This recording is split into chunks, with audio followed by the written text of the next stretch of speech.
বাংলাদেশের জাতীয় সঙ্গীত নিয়ে সম্প্রতি কিছু বিতর্ক। কেউ চাচ্ছেন জাতীয় সঙ্গীত পরিবর্তন করা দরকার, কেউ চাচ্ছেন এই জাতীয় সঙ্গীতটাই থাকা দরকার, এখানে আবেগ অনেক কিছু মিশিয়ে আছে।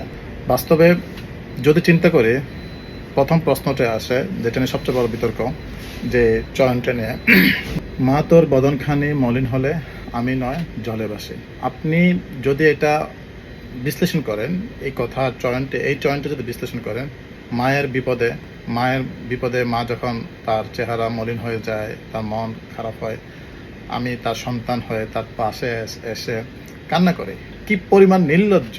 মানে আমাদেরকে জাতীয় সঙ্গীতের মাধ্যমে বোঝাচ্ছে আমি অকর্মা, বা আমি পারতেছি না মা, তোমার বিপদে আমি তোমার সাহায্য করতে পারছি। বিষয়টা এমনভাবে উপস্থাপন করা হলো যে আমি একটা স্টুপিড, আমি আমার মায়ের বিপদে আমি ওনাকে সাহায্য করতে পারতেছি না, আমি ওনার পাশে এসে কান্না করি। আর বিষয়টা আরেকটা জিনিস হলো, এই গানটির বাউল সঙ্গীত, কলকাতার বাউল সঙ্গীত গগন সরকারের লিখিত। 1905 সালে রবীন্দ্রনাথ এটাকে, কেউ বলতেছে এই লেখাটা ছিল তার, কিন্তু এটা সম্পূর্ণ অন্য একটা বিশ্লেষণে থেকে কপি করে বা ওটা থট নিয়ে এই গানটা লেখা হয়, আমার সোনার বাংলা। গগন সরকারের যেই গানটি, আমি কমেন্টে আমি ওই গানটিও দিব, আপনারা দেখতে পারেন। এখানে আরেকটি বিষয় হলো, রবীন্দ্রনাথ জন্ম এবং মৃত্যু সন দুটাই যদি আমরা পর্যবেক্ষণ করি, তখন বাংলাদেশের জন্মই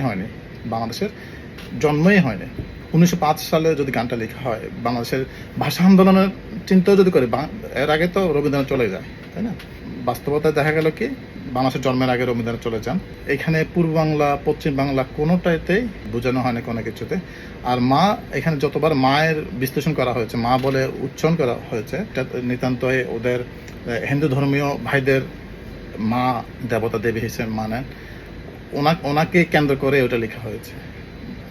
এটা এখন যদি বর্তমান সরকার, আমাদের দ্বিতীয় মুক্তিযুদ্ধের পর সরকার গঠন হয়েছে এক মাসের চেয়ে কিছু বেশি সময়, এখন যদি মনে করেন এটা যদি পরিবর্তন করা হয়, তাহলে আমাদের মধ্যে এমন আছে যে 71-এর প্রথম মুক্তিযুদ্ধের তাদের কি বলবো, এখানে ওনারা কালকে দেখবেন এটা বিরুদ্ধে করবে। কেন পরিবর্তন করা হয়েছে, অন্য কোনো একটা দিলেও সেটা এক্সাম্পল, যে কোনো একটা অন্য কাউকে যদি আমরা কোনো গানকে যদি আমরা জাতীয় সঙ্গীত হিসেবে চাই, বা জনতার রায় বা জনতা এটা চায় না, অন্যটা চায়, তার মধ্যেও দেখা যাবে অনেকে চাইবে না, যে না, এটা আমার ইমোশন, আমার আবেগের জায়গা, এটা চাই না। আসলে আমার কাছে মনে হয় পরিবর্তনের সময় এখন, এটা আসলে এটা মেনে নেওয়া যায় না। ভারত সবসময় দেখবেন তারা বলবে, দুইটা দেশের জাতীয় সঙ্গীত রবীন্দ্রনাথ নিজেই লিখেছেন, নিজেই গেয়েছেন। তো আসলে এটা ওরা বোঝাতে চাচ্ছে, রবীন্দ্রনাথ ওদের দেশের, ওরা আমাদেরকে ওদের গোলামের মানে নিচের স্তরে রেখে আমাদেরকে সবসময় ওরা আন্ডার এস্টিমেট করে ওরা। তো আমি চাই, ব্যক্তিগত আমার মতামত, আমি চাই পরিবর্তনের সময় এখানে। আমাদের দেশে আমাদের কাজী নজরুল আছেন, কাজী নজরুল অনেক সুন্দর, অনেক দেশাত্মবোধক, অনেক সুন্দর সুন্দর কবিতা আছে, গান আছেন, আমরা চাইলেই করতে পারি। জসীমউদ্দিন আছেন, আমরা চাইলেই করতে পারি। অনেকের লেখা আছে, অনেকের আছে, অনেক গান আছে ভালো ভালো, আমরা চাইলে পরিবর্তন করতে পারি, যেটা আমার দেশকে আমরা রিপ্রেজেন্ট করতে পারি, আমার কোন গানকে। ভালো থাকবেন, আসসালামু আলাইকুম।